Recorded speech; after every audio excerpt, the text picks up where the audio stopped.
I was 18, pregnant, and my family made me choose between my baby and their roof. I walked away with nothing. But 20 years later, the same people who threw me out needed my name to save everything they had left.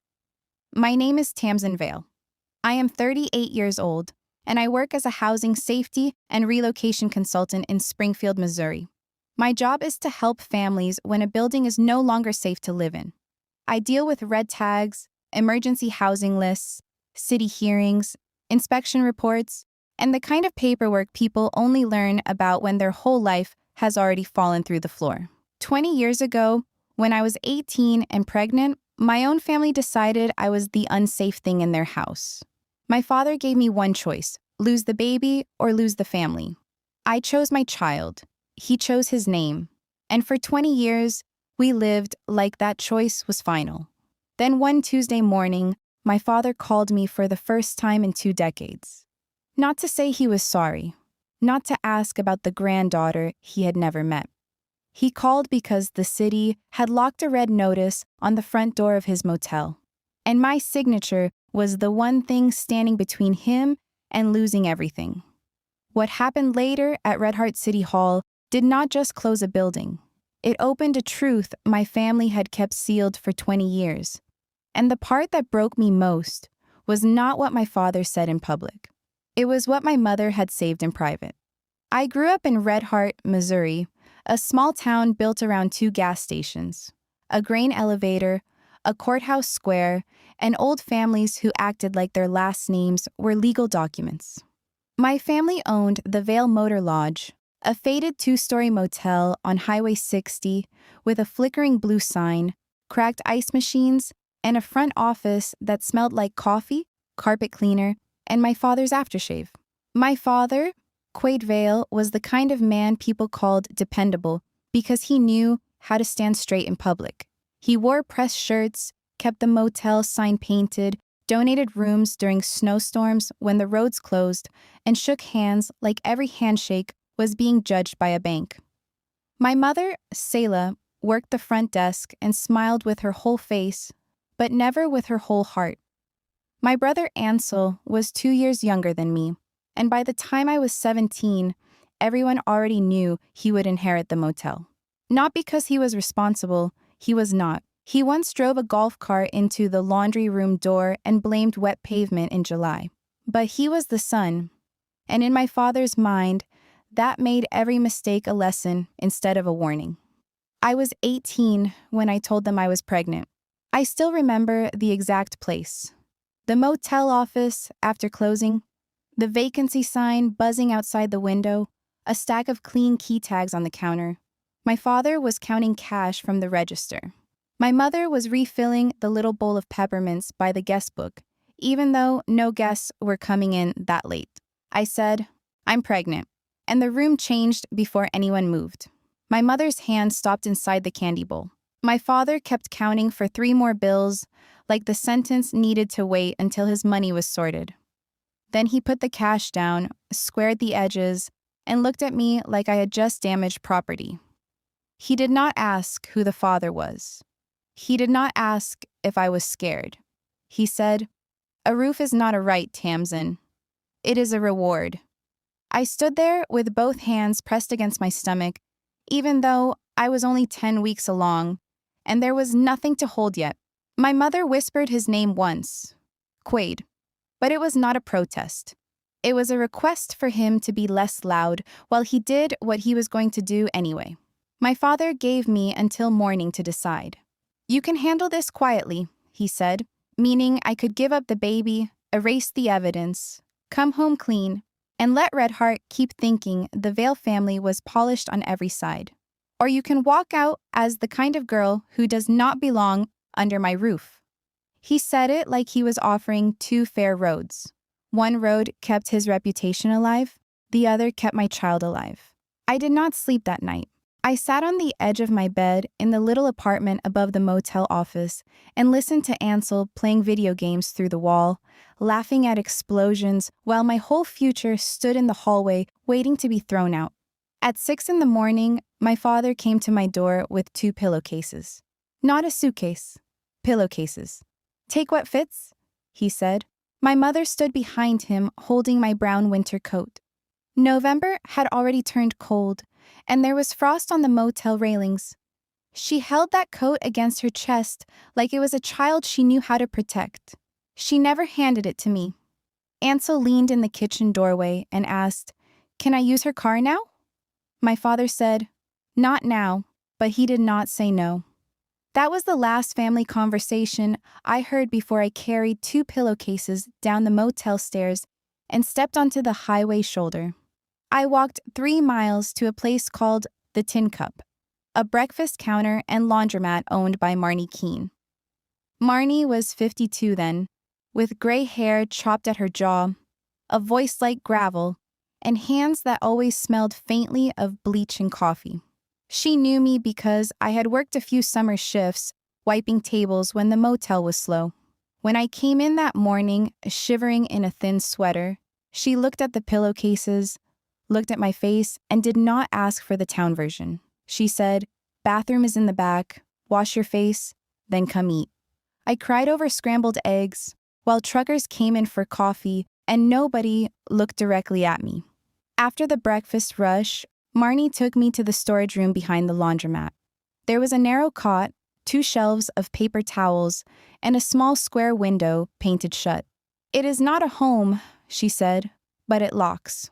That was the first roof I had after my father made love conditional. It belonged to a woman who did not owe me anything. My daughter Hollis was born in July of 2007 during a thunderstorm so loud the hospital lights blinked twice. I was 19 by then. Marnie drove me there in her old station wagon with a towel spread across the seat because she said babies had no respect for upholstery. Hollis came into the world red-faced and furious, one fist tight beside her cheek. And when they placed her on my chest, I understood something my father never had. A child does not ruin your life. A child reveals what your life was made of. I worked mornings at the Tin Cup, evenings folding motel sheets for a place that was not my father's, and nights studying for my GED while Hollis slept in a laundry basket lined with clean towels beside the dryer. People think survival looks heroic from a distance.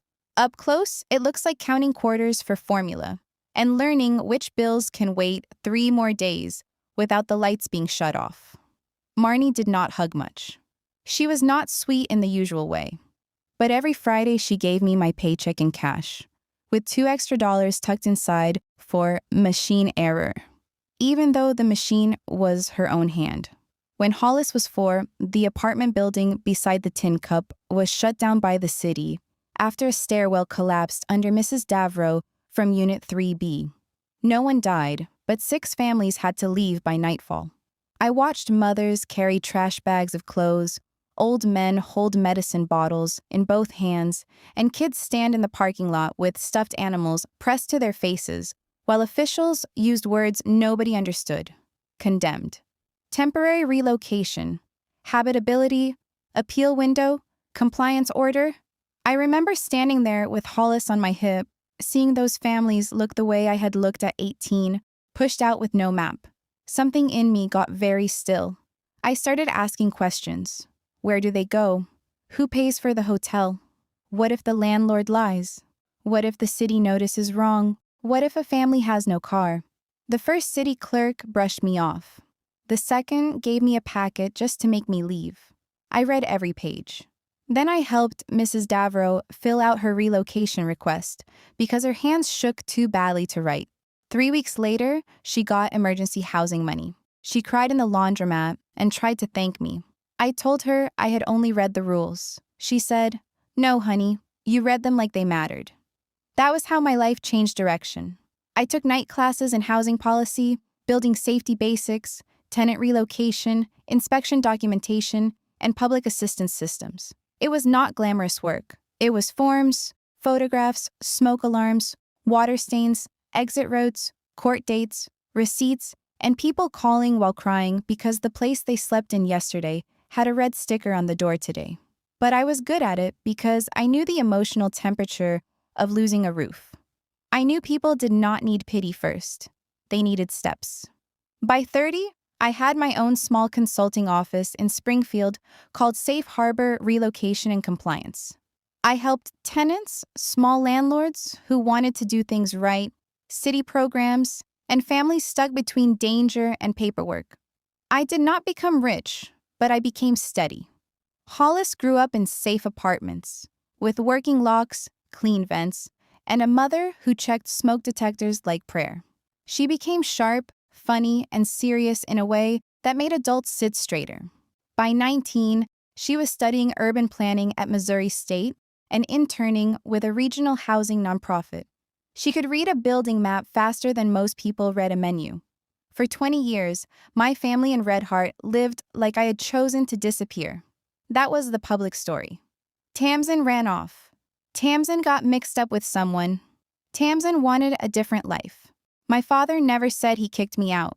That would have made him the kind of man who put a pregnant daughter on the road in November. Instead, he became the man whose daughter broke his heart. Red Heart was always kinder to clean lies than messy truth. Meanwhile, Ansel became manager of the Vale Motor Lodge.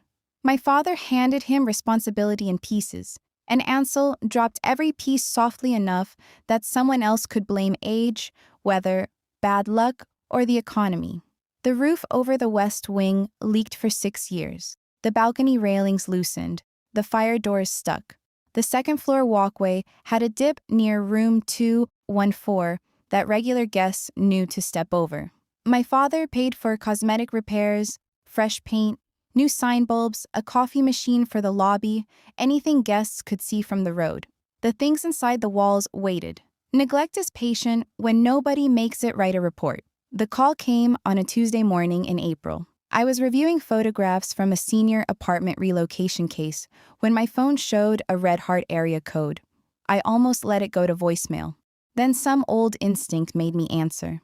My father did not say hello like a normal person. He said, "Tamsin, I am told you know how to fix occupancy problems." His voice was older, but the shape of it had not changed. Still flat, still certain that the person listening would eventually obey. I sat back in my chair and looked at the framed picture on my desk. Hollis at high school graduation, cap crooked, grin wide. "I know how to document them," I said. "Fixing depends on what is wrong." There was a pause, like he did not enjoy needing a clarification from me. Then he said the city had issued an emergency safety order on the Vale Motor Lodge. A guest had stepped through a rotten section of balcony outside room 216 and broken her ankle. The inspector found structural problems, expired fire extinguishers, blocked exits, and electrical panels with old scorch marks behind the laundry room. The city had suspended occupancy. No guests, no income, no exceptions. "We need someone who understands the process," he said. "Someone who can explain that the city is overreacting." I asked if he had an attorney. He said yes. I asked if he had a licensed structural engineer. He said they were looking at options. I asked if the motel was insured for business interruption. He got quiet. That silence answered more than he wanted. Then his voice softened, not with love, but with strategy. "Your mother would like to see you." I almost laughed, but it caught somewhere under my ribs. "Is that why you called?" I asked. "Because she misses me?" He breathed hard through his nose. This is not the time to be bitter. There it was. 20 years reduced to my attitude. I told him I could review the public documents and explain the hearing process, but I would not sign anything I had not verified. And I would not speak against a safety order if the building was unsafe. My father said, "After all this time, you would treat your own family like strangers?" I looked at the inspection photos on my screen from another case. A child's bed under a ceiling leak, water stains shaped like bruises. "No," I said. "I treat strangers better than you treated family." Hollis was in the kitchen that night when I told her. She had a highlighter behind one ear and a stack of planning maps spread across the table. She listened without interrupting, which was one of the things I loved and feared about her. Hollis never rushed a truth. She let it finish revealing itself. When I said the motel was in danger of being permanently closed, she tapped her pen once against the map. "They want access," she said, "not family." I told her I knew. She asked if I was going. I said I had to. Not for them. for the record, for every guest who had slept under that roof without knowing what was loose above them, for every housekeeper who had pushed carts past bad wiring, for every person my father might still convince that reputation was the same as safety. Hollis asked to come with me. I said no at first. She did not argue. She just looked at me with the same steady eyes she had as a child when she wanted the truth instead of comfort. "Mom," she said, "they threw both of us away. You just carried me at the time." So we drove to Red Heart together 2 days later. The Vale Motor Lodge looked smaller than it did in my memory, and somehow more tired. The blue sign still stood by the highway, but 3 letters were dark. VAE Motor Lodge. Like even the name had gaps now. A red notice was taped across the office door. Unsafe for occupancy. My father was waiting in the parking lot beside Ansel, who wore sunglasses on top of his head and the expression of a man offended by consequences. My mother stood behind the office window, one hand at her throat, watching us through the glass, but not coming out. For 1 second, I was 18 again, standing with pillowcases, waiting for someone to hand me my coat. Then Hollis stepped out of the passenger seat, and the past lost its grip. My father looked at her the way people look at a person they should have known, but never bothered to imagine. "This is Hollis," I said. "My daughter." My mother's hand moved from her throat to her mouth. Ansel muttered, "Wow," like Hollis was a surprise package delivered to the wrong address. My father recovered first. He held out his hand. "I'm your grandfather." Hollis looked at his hand, then at his face. "No," she said politely. "You're my mother's father." She walked past him toward the red notice. I spent 3 hours walking the property with the city inspection packet, my own camera, and a notebook. I did not need to exaggerate anything. The building told the truth by itself. The outside stairs flexed when I put weight on the 3rd step. The fire exit behind the laundry room was blocked by broken vending machines. A smoke detector in room 108 had no battery. The balcony posts had been patched with filler and paint instead of replaced. In the office, I found a folder of repair estimates dating back 8 years, each one marked "Delay until cash improves" in my father's handwriting. Ansel tried to explain that every old building had issues. He said the guest who fell was dramatic. He said inspectors loved power. He said if I wrote the right letter, the city would give them a temporary clearance. "Just say the public areas are safe," he said. "We can keep the 1st floor open. Cash flow comes back, then we fix the rest." I looked at him. "The public areas are not safe." He lowered his voice. "Come on, Tamsin, we're drowning here." I closed the folder. "Then stop asking me to throw guests into the water with you." The city hearing was set for the following Monday. My father asked me to attend as a family representative. I told him I would attend as a consultant reviewing facts, not as a daughter defending a name. He did not like that distinction. Men like my father believe titles should bend in their direction. That weekend, I reviewed everything: inspection reports, old permit records, tax liens, repair estimates, insurance documents, and employee statements. And the truth was worse than the city notice. The motel had not declined suddenly. It had been managed into danger. Ansel had skipped required maintenance, then used emergency repair money to cover personal loans. My father knew more than he admitted. My mother had signed checks for paint and lobby furniture while ignoring estimates for railings and wiring. The building had become a family secret with walls.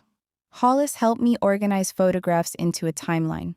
She was quiet until nearly midnight, then slid one image toward me. It was from a property listing website 5 years earlier, a clear picture of the 2nd floor balcony. The sag near room 216 was already visible. "They can't say nobody knew," she said. I stared at the image, feeling something cold and clean settle in my chest. "No," I said, "they can't." On Sunday evening, my mother came to my hotel room. I had not seen her close up in 20 years. Time had thinned her face and silvered her hair, but her eyes were the same soft gray I had once searched for mercy. She stood in the doorway holding her purse with both hands. "Can I come in?" she asked. I wanted to say what she had said to me 20 years ago, which was nothing. Instead, I opened the door wider. Hollis was downstairs getting ice, so for the first time since I was 18, I was alone in a room with the woman who had watched me leave. Selah looked around the hotel room like she expected poverty to still be there. When she saw my laptop, case files, clean blazer on the chair, and Hollis's college hoodie folded on the bed, her face shifted. Maybe she had imagined me frozen at 18, still cold, still waiting. "Your father is scared," she said. Not sorry. Not ashamed, scared. I nodded. "Unsafe buildings scare people." Her eyes filled. "He built that motel from nothing," I said, "and he let it become dangerous." She looked down. "He wants you to help." I waited. She finally whispered, "I want you to help." That hurt more because her wanting had always been too quiet to save anyone. I asked her one question. "Did you ever try to find us?" Her mouth opened, then closed. She reached into her purse, and for one strange second, I thought she might pull out an apology that had been waiting 20 years. Instead, she pulled out a small gray cassette tape in a cracked plastic case.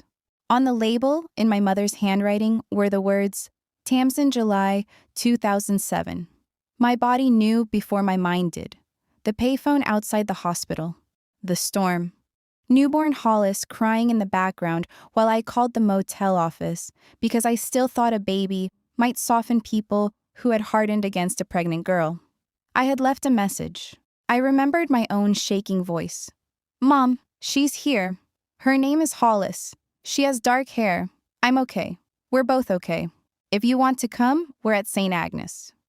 I had waited 3 days for someone to walk in. Nobody came. Now my mother stood in front of me with the sound of that waiting preserved in plastic. "You kept it," I said. She nodded, tears running down her face. "I listen to it sometimes." The room seemed to tilt. I heard Hollis laughing faintly near the ice machine down the hall, alive and whole and 19, while my mother cried over an old recording she had chosen instead of a living child. "You kept the sound of us," I said, "but you never answered it." She covered her mouth. I handed the cassette back. "Do not bring me souvenirs of your silence." The city council room was full Monday morning. Red Heart had always loved a public problem, especially when it involved a family name people recognized. There were the former motel employees, 2 local reporters, city staff, 3 council members, the injured guest and her husband, and half a dozen business owners who wanted to know if safety rules would be enforced equally or only against people without friends. Marnie Keene sat in the back row with her arms crossed, though I had not asked her to come. She looked older, smaller, but her eyes still had that same hard kindness. Hollis sat beside her, laptop open, photographs ready.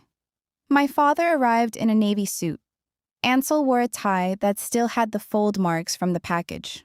My mother sat between them like a person placed there for balance. The hearing started with the city inspector listing violations. His voice was dry, but each sentence landed heavily.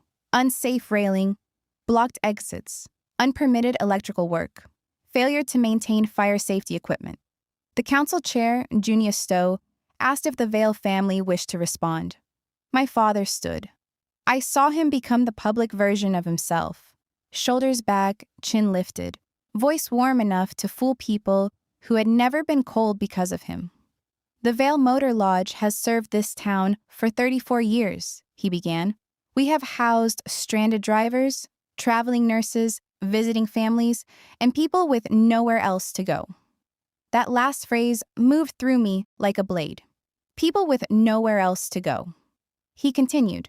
"My daughter Tamsin has built a career in housing matters, and I am proud that she learned the value of shelter from the family business." Hollis's fingers stopped moving on her keyboard. Marnie's head lifted in the back row. My father turned toward me with a gentle smile he had never once used in private. "I trust she will help this council understand that closing our motel would not just hurt our family. It would hurt Red Heart." There it was. He had not brought me back as a daughter. He had brought me back as a shield. He wanted my work, my reputation, and my name lined up in front of his failure. He wanted to stand behind the same child he had once pushed outside. Junia Stowe asked if I wanted to speak. I stood slowly, carrying my folder to the small table in front. My hands were calm. That surprised me. I placed the inspection packet down and looked first at the council, not at my father. I reviewed the city's safety order, repair estimates, permit history, photographs, employee statements, and available insurance records. I said, my professional opinion is that the occupancy suspension is justified. The building is not safe for guests or staff. A temporary clearance would create risk. The room shifted. My father's smile remained, but only because he had not found a new face yet. I continued. The issues are not limited to one accident or one balcony. The record shows years of deferred maintenance. I laid out the timeline without drama. The old estimates, the delayed repairs, the blocked exits, the visible sag in photographs from 5 years earlier. I did not mention being 18. I did not mention pillowcases. I did not mention the baby he had told me to erase. Facts do not need tears to become heavy. My father interrupted before Junia could ask the next question. With respect, Tamsin is being overly cautious. He gave a small laugh, inviting the room to join him. Nobody did. She has always been emotional about this family. Marnie stood up in the back. Her chair scraped against the floor, and the sound cut through the room. That girl was not emotional when she showed up at my place 18 years old, pregnant, freezing, and carrying her clothes in pillowcases, she said. Every face turned. My father's jaw tightened. Junia asked Marnie to identify herself for the record. Marnie Keene. I owned the Tin Cup on Highway 60 for 29 years. Tamsin worked for me, slept in my storage room too, because her father told her she had no home unless she gave up her baby. The room went still, in a way I had only felt before storms. My mother looked down at her hands. Ansel whispered something sharp under his breath. My father turned red from the collar upward. That is private family history, he snapped. Marnie looked at him over her glasses. Then maybe you should not dress it up as public family pride. My father reached for control, and that was when control left him. I gave her a choice, he said, louder than he meant to. The microphone caught every word. My roof or that child? She chose wrong. I did what any father protecting his family would do. The sentence stayed in the room after his mouth closed. Nobody moved. Nobody coughed. Nobody shuffled papers. My father had spent 20 years telling people I left. In one angry breath, he admitted I had been pushed out. He admitted the condition. He admitted the child.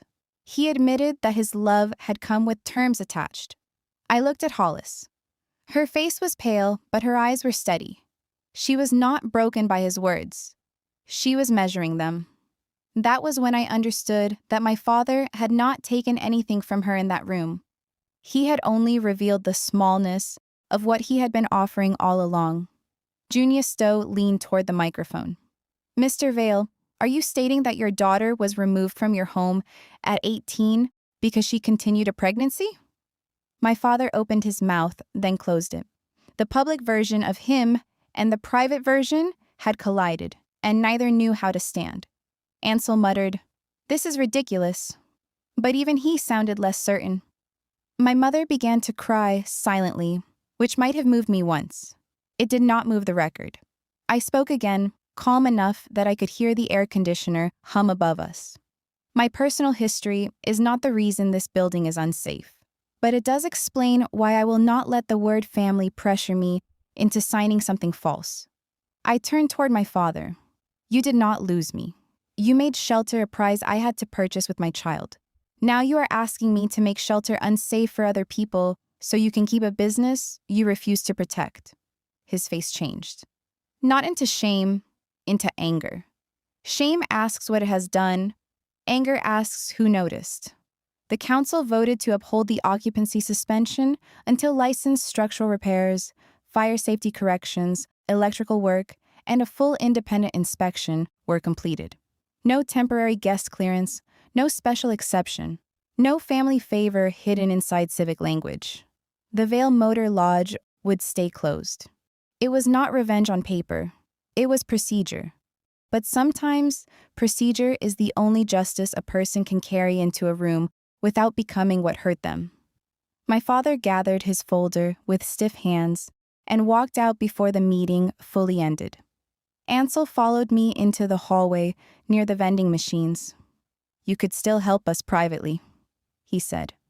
His voice had lost the lazy confidence I remembered.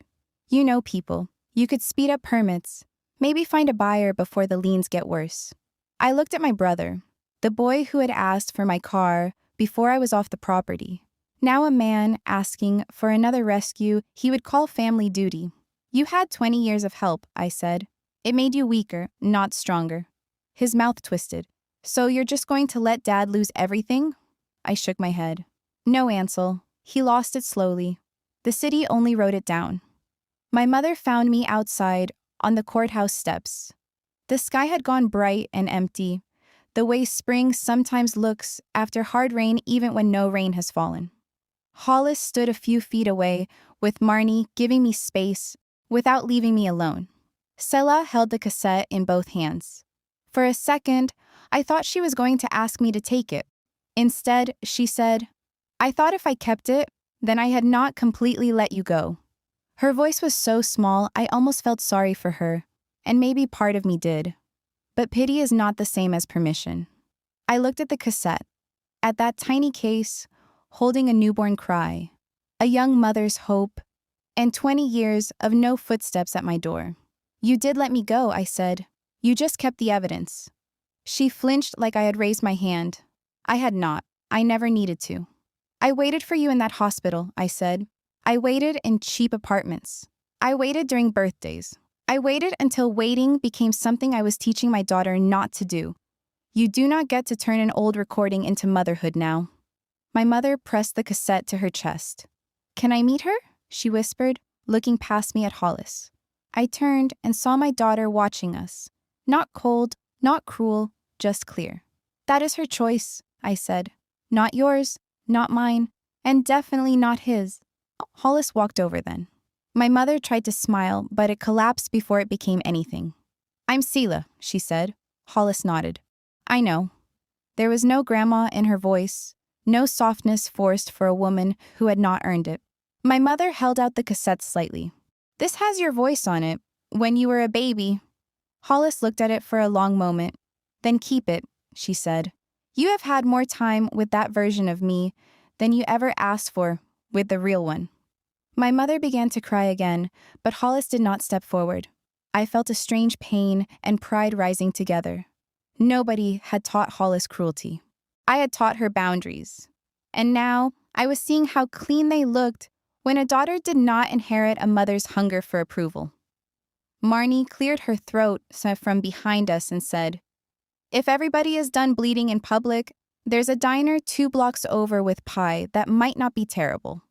Hollis laughed first. Then I did. It was not a big laugh. It was not happy exactly. But it opened something in me that had been locked since November 2006. We did not go back to the motel. We went to the diner. Marnie complained about the coffee.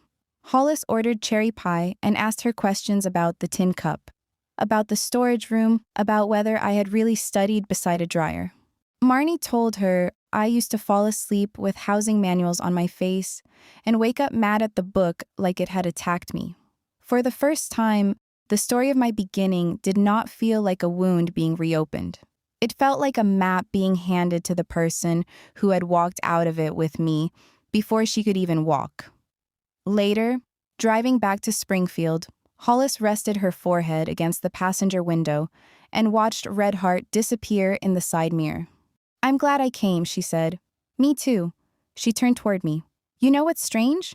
They kept talking about home like it was a building, but you became home for people when their buildings failed." I kept both hands on the wheel. The highway blurred for 1 second, so I blinked hard and let the road come back. "I learned from the best," I said. She smiled. "Marnie?" I nodded. "Marnie? And you?" For a long time, I thought the worst thing my father did was make me leave while I was pregnant. But the worst thing was teaching me that shelter could be used as a weapon. A roof over your head should never be a leash. A family name should never be a bill you pay with your dignity. And love that demands you abandon your own child is not love. It is reputation dressed up like morality. 20 years later, my family begged for my help, and I gave them the only help I could give without betraying myself. I told the truth. I protected the people who might have slept in unsafe rooms. I let the record show what the building had become and what my father had always been. The Vale Motor Lodge never reopened under my father's name. Months later, a nonprofit bought the property, tore down the unsafe wing, and turned the front building into short-term apartments for families waiting on permanent housing. I visited once after the renovation. There were new railings, bright doors, working smoke alarms, and a small office where a tired mother could fill out forms while her children sat safely beside her. Nobody there knew my history. They did not need to. Some victories are not about being recognized. Some are about knowing the door stays open for the next person. That is my story. I was 18, pregnant, and told I had to choose between my baby and my family. I chose my baby, and 20 years later, the family that abandoned us came begging for the woman that choice created. If this story reminds you that real family shows up before you become useful, share it with someone who needs to hear that. Leave your thoughts in the comments, subscribe, and I will see you in the next story. Commentary, discussion, explanation, and lessons. Before we close this story, let's stay with it for a little longer. Because Tamsin's life is not only about one father, one motel, or one city hearing. This story is about what happens when a family calls something love, but uses it like a lock. It is about the difference between a house and a home. It is about the kind of people who close the door when you are weak, then come back years later when your strength becomes useful to them. And more than anything, it is about a woman who did not become cruel after being hurt. She became clear. Think about the first choice Tamsin was given. She was 18, pregnant, scared, and still young enough to need her parents. That is the moment when family is supposed to become a shelter. Not perfect, not always calm, not always happy, but present. A parent may feel shocked. A parent may feel worried. A parent may need time to understand. But a real parent does not turn a crisis into a test of loyalty. Tamsin's father did exactly that. He did not ask, "Are you safe?" He did not ask, "What do you need?" He did not even ask, "Are you afraid?" He made the whole situation about his name, his roof, his control, and his reputation. That tells us something important. Some people do not respond to pain. They respond to how pain makes them look in public. That line from her father, "A roof is not a right, it is a reward," is one of the coldest ideas in the whole story. Because shelter is not supposed to be a prize for obedience. A home should not be something you earn by giving up your own child, your own truth, or your own dignity. When someone uses food, money, a house, a job, or family support as a weapon, they are not building love. They are building control. And that is what Tamsin understood later in life. She did not just lose a bedroom that night. She learned how dangerous it is when safety depends on someone else's mood. Now let's talk about Selah, the mother. Her role is quiet, but it is not small. Sometimes the loud person does the damage, and the quiet person makes the damage possible. Selah did not throw Tamsin's things into the street. She did not say the cruelest words. But she stood there with the coat in her hands and did not give it to her daughter. That one image says so much. She had warmth in her hands. She had a chance to make one small choice. She could have said, "Take the coat."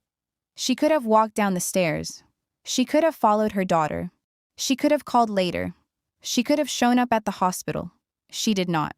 Silence is not always peace. Sometimes silence is the place where courage should have been. The cassette tape makes Selah's silence even more painful. She kept the recording of Tamsin calling after Hollis was born. She listened to that baby's voice. She kept the sound of her daughter asking to be seen. But she did not answer. That is a very different kind of betrayal. It means Selah was not ignorant. She was aware. She had the proof of life. She had the chance to respond. Instead, she turned motherhood into memory. She kept the recording, but not the relationship. And that is why Tamsin's response is so powerful. She does not scream. She simply says, in her own way, "You do not get to turn your guilt into love after 20 years. That is not cruelty. That is truth with a backbone." And then there is Ansel, the brother. He is not the main villain, but he shows us the family system. Tamsin was punished for one pregnancy. Ansel was excused for years of weakness, mistakes, and neglect. That is a very real pattern in many families. One child becomes the shame. Another child becomes the investment. One child has to be perfect to be accepted. Another child can fail again and again, and people still call it potential. The story shows how unfair that system is. Tamsin's father believed his son was the future because he was the son. But that belief did not make Ansel responsible. It made him comfortable. And comfort without accountability can ruin a person slowly. The motel is also more than a building. It is almost like a symbol for the whole family. From the road, it still has a sign. It still has a name. It still has history. People in town remember it, but inside the exits are blocked, the wires are unsafe, the railings are weak, and the repairs have been delayed for years. That is exactly how the Vale family works. Outside, they have reputation. Inside, they have rot. Outside, they talk about family pride. Inside, they abandon an 18-year-old girl. Outside, they say the motel served people. Inside, they let it become unsafe for guests and workers. This is why the city hearing is not only about code violations. It is about the truth finally becoming visible. Tamsin's career is one of the strongest parts of this story. She becomes a housing safety and relocation consultant. That is not random. It connects directly to her wound. She was forced out with nowhere to go, so she built a life helping other people when they lose shelter. But notice the difference. She does not help people by breaking rules. She helps them by understanding rules, reading documents, taking photos, asking questions, and making sure the system cannot ignore them. That is a mature kind of strength. Some people think revenge means destroying others. But Tamsin's revenge is different. She becomes the person her younger self needed. That is a lesson worth holding. Our pain can either make us repeat harm, or it can teach us where harm begins. Tamsin could have become bitter and said, "Nobody helped me, so why should I help anyone?" Instead, she said, "I know what it feels like to be unsafe, so I will help other people find safety." That does not mean trauma is good. It is not. It means a person can still choose what kind of meaning they build after trauma. Tamsin did not let her father write the final definition of her life. The most interesting thing about the family's return is that they do not come back with love. They come back with a problem. This is very important. Sometimes people who abandoned you will not come back when they miss you. They come back when they need something you have. They will call it family. They will call it forgiveness. They will call it moving on. But underneath those words, they are asking for access. Access to your money. Access to your skill. Access to your reputation. Access to your peace. That is why Hollis's line matters so much. They want access, not family. It is simple, but it cuts through the whole situation. Tamsin's father does not begin with, "I am sorry." He begins with, "I am told you know how to fix occupancy problems." That tells us everything. He still sees her through usefulness. At 18, she was not useful to his reputation, so he removed her. At 38, she is useful to his business, so he calls her back. That is not love changing. That is need speaking in a softer voice. Now look at how Tamsin handles the pressure. She does not refuse to help just because she hates them. She says she will review the truth. She will look at documents. She will explain the process, but she will not lie. This is a very important boundary. A boundary does not always mean, "I will never speak to you." Sometimes it means, I will not betray myself to comfort you. She does not use her job to punish them. She uses her job correctly. And that is why her position is so strong. Nobody can honestly say she was unfair. She did not create the unsafe building. She did not delay repairs. She did not block exits. She simply refused to hide it. At the city hearing, her father tries to take control the same way he did 20 years earlier. Back then, he controlled the house. Now he tries to control the room. He stands up, uses warm words, talks about the family business, and tries to wrap Tamsin's professional reputation around his own failure. He says he is proud of her. But we know that pride is not clean. It is convenient. It arrives only when her name can protect his name. That kind of public pride can feel insulting because it skips over the private pain. He wants the crowd to see him as the father of a successful woman, but he does not want the crowd to know what he did to that woman when she needed him most. Marnie's role in the hearing is powerful because she does not make a long, dramatic speech. She brings the truth down to the floor. That girl slept in my storage room. That is the kind of sentence that does not need decoration. It has weight because it is specific. It turns a hidden history into something real. A storage room, pillowcases, pregnancy, cold weather, a father who gave conditions instead of help. This is also why witnesses matter in stories like this. When the person who was hurt speaks, people may call it bitterness. But when someone who saw the truth speaks plainly, the lie loses its shelter. Then comes the father's self-exposure. He says, I gave her a choice, my roof or that child. That is the moment the old story collapses. He does not confess because he suddenly becomes honest.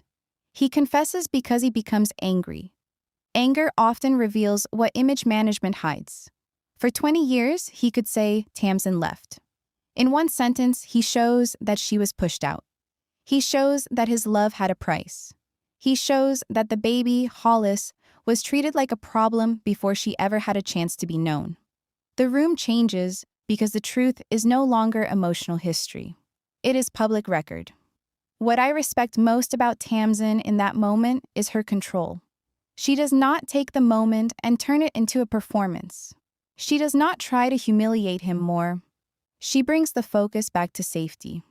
She says, in effect, my history explains why I will not let family pressure me into lying, but the building is unsafe because the facts say it is unsafe.